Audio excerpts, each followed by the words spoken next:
ازيك يا حبيب القلب، عامل ايه؟ بما ان احنا داخلين على سنة جديدة 2023، يعني افلام جديدة.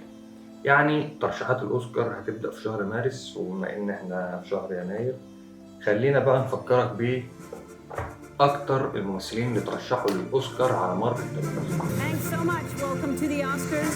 Congratulations to everyone who's nominated tonight.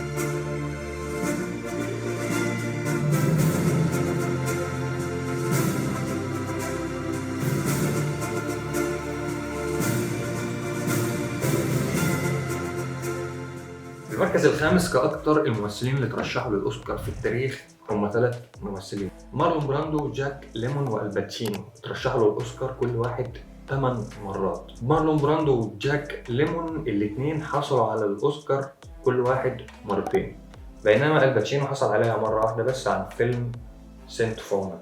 في المركز الرابع بول نيومان وسبنسر تريسي، كل واحد فيهم اترشح لها 9 مرات. بول نيومان حصل عليها مرتين وسبنسر حصل عليها مرة واحدة. في المركز الثالث 2 ممثلين بس قدام برضه من التسعينات: بيتي ديفيس وفرانس أوليفيه، كل واحد فيهم اترشح للأوسكار 10 مرات. بيتي كسبتها مرتين وفرانس كسبها مرة واحدة. المركز الثاني كاثرين هيبورن وجاك نيكلسون. كاثرين حصلت عليها 4 مرات وترشحت لها 12 مرة، بينما جاك نيكلسون حصل عليها 3 مرات بس ونفس عدد الترشيحات.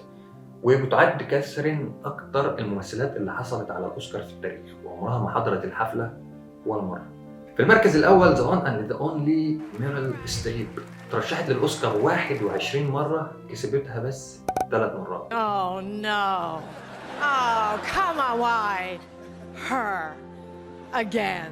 You know. 2 عن دور رئيسي ومرة واحدة عن دور تاني، زيها زي جاك نيكلسون برضه، هو حصل عليها مرتين عن دور رئيسي ومرة كممثل مساعد. بس كده.